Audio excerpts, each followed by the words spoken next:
Dipa Nusantara Aidit merupakan salah seorang menteri dalam Kabinet Dwi Kora, sekaligus Ketua Sentral Komite Partai Komunis Indonesia yang dihukum mati oleh Jenderal Soeharto.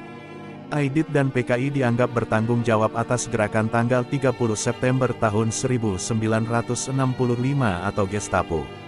Eksekusi mati Aidit yang tanpa proses hukum menimbulkan tanda tanya besar. Penangkapan DN Aidit dilakukan pada tanggal 22 November tahun 1965. Aidit dicinduk dari tempat persembunyiannya, di dalam rumah Kasim alias Harjo Martono, di Kampung Sambeng, Solo, Jawa Tengah.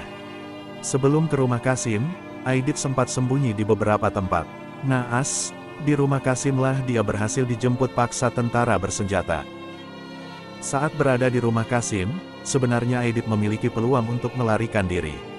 Sebab, saat penggerebekan pertama dilakukan di rumah itu, tentara tidak berhasil menemukan tempat persembunyiannya. Bahkan, setelah rumah itu diobrak-abrik, hasilnya tetap nihil. Tentara sempat berpikir Aidit telah berhasil melarikan diri. Namun pihak intelijen bersikeras dia masih berada dan sembunyi di dalam rumah Kasim. Akhirnya Kasim diangkut tentara ke markas lalu menginterogasinya. Diduga tidak tahan dengan siksaan dan takut dengan ancaman tentara, Kasim buka mulut dan menunjukkan lokasi Aidit bersembunyi. Dari markas, tentara kembali membawa Kasim ke rumahnya. Di sana, sebagian tentara masih melakukan pengepungan. Di hadapan moncong senapan Kasim lalu menggeser lemari di salah satu ruangan rumahnya. Dari balik lemari itu terdapat pintu rahasia.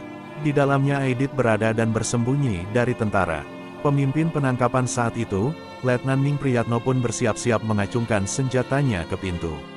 Merasa terdesak, Aidit pun bersuara dari balik persembunyiannya, lalu membuka pintu, dan keluar dari balik lemari. Dia pun balik menggertak Letnan Ning Priyatno.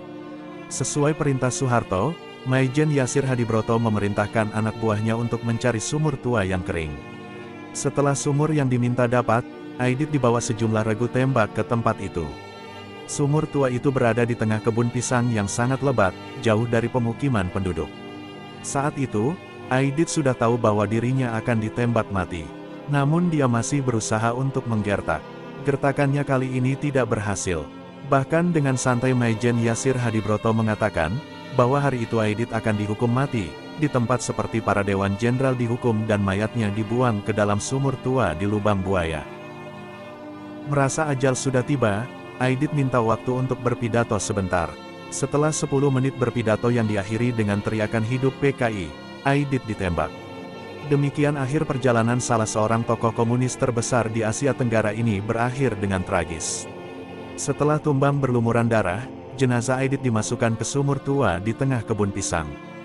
Di atas jenazahnya itu, para tentara menindihnya dengan sejumlah batang pisang yang ditebang, kayu-kayu kering, dan tanah, lalu membakarnya.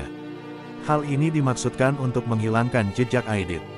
Mendengar laporan itu Soeharto merasa puas dengan tindakan yang diambil Maijen Yasir Hadibroto, karena telah membereskan Aidit, sesuai dengan perintahnya. Setelah terbunuhnya Aidit, Soeharto membubarkan PKI.